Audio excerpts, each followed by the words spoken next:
ಯಾವ್ಯಾವ ಇಲಾಖೆಯಲ್ಲಿ ಅವರಲ್ಲಿ ಅವ್ರಿಗೆ ತಲುಪಿಸೋದು ಹೇಗೆ ಅಂತ ಹೇಳಿ ಒಂದು ಜಿಂಜರ್ ಗ್ರೂಪ್ ಆಗಿ ನೀವು ಕೆಲಸ ಮಾಡಬೇಕು. ಸೊಸೈಟಿಗೆ ವಾಪಸ್ ಕೊಡಬೇಕು.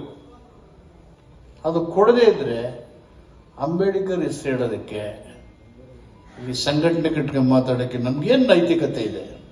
What morality we have got? ಅದರಿಂದ ಎಲ್ಲ ಬಂಧುಗಳೇ, ನಿಮ್ಮ ಬೇಡಿಕೆಗಳು ಮಾಡೋಕ್ಕೆ ಸಾಧ್ಯನೋ ಎಲ್ಲ ಮಾಡೋಣ. ಅದೇನು ಭಾರಿ ಆಗಬಾರ್ದಿದ್ದ ಕೆಲಸ ಏನಿಲ್ಲ. ಅದನ್ನು ನಾವು ಮಾಡಬೇಕಾಗಿರೋದನ್ನ ವಾಪಸ್ಸು ನಾವು ಬಂದಿರೋ ಸಮಾಜಕ್ಕೆ ಕೊಡಬೇಕಾದನ್ನ ಯಾವ ಕಾರಣಕ್ಕೂ ಮರಿದೇನೆ, ನಿರ್ಲಕ್ಷ್ಯ ಮಾಡದೇನೆ ಮಾಡಿದ್ರೆ ಅದೇ ನಮ್ಮ ಜೀವನದಲ್ಲಿ ಸಾರ್ಥಕತೆ. ಅದು ನಾವು ಬಾಬಾ ಸಾಹೇಬ್ ಅಂಬೇಡ್ಕರ್ಗೆ ಕೊಡ್ತಕ್ಕಂಥ ಗೌರವ.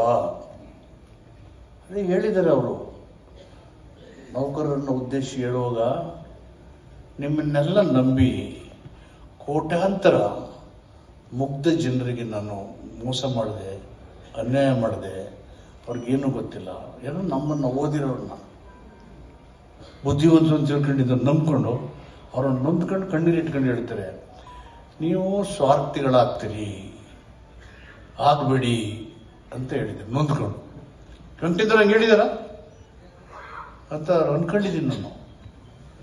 ಅದಕ್ಕೆ ಅವರು ಅಂಬೇಡ್ಕರ್ ಸಂದೇಶವನ್ನು ಗಮನದಲ್ಲಿಟ್ಕೊಂಡು ನಮಗೇನು ಅವಮಾನ ಮಾಡಲಿ, ಹೀಯಾಳಿಸ್ಬೇಕು ಅಂತೇಳಿ ನಮ್ಮ ಜವಾಬ್ದಾರಿಯನ್ನು ಅವರು ನೆನಪಿಸಿದ್ದಾರೆ. ನಮ್ಮ ಕರ್ತವ್ಯದ ಬಗ್ಗೆ ಎಚ್ಚರಿಕೆ ಕೊಟ್ಟಿದ್ದಾರೆ. ನಮ್ಮ ರೋಲ್ ಏನಿರಬೇಕು ಅಂತ ಹೇಳಿದ್ದಾರೆ. ಅದಕ್ಕೆ ಸಂವಿಧಾನದಲ್ಲಿ ಎಲ್ಲ ಮುಕ್ತ ಅವಕಾಶವನ್ನು ಒದಗಿಸ್ಕೊಟ್ಟಿದ್ದಾರೆ. ಅದನ್ನು ಬಳಸ್ಕೊಂಡು ಸ್ವಾಭಿಮಾನದಿಂದ ಬದುಕಬೇಕು.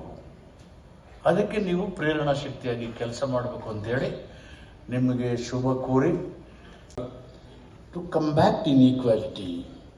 24% ಸಮುದಾಯ ಪಾಪ್ಯುಲೇಷನ್ ಸಮಾಜ ಕಟ್ಟಕ್ಕೆ ಹೋಗ್ತೀವಿ ಅಂದರೆ that's a biggest achievement given by the Constitution. It's the biggest achievement.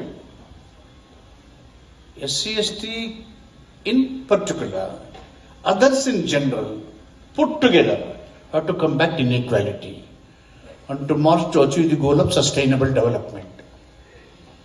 ಆ ರೀತಿ ಕಾರ್ಯ ನಿರ್ವಹಿಸಲಿ ಅಂತ ಹೇಳಿ ನಮ್ಮ ಎಲ್ಲ ನೌಕರಶಾಹಿ ಬಂಧುಗಳಿಗೆ ಶುಭ ಕೋರಿ, ನಾನು ಬೇರೆ ಕೆಲಸಕ್ಕೆ ಮೈಸೂರಿಗೆ ಹೋಗಬೇಕು.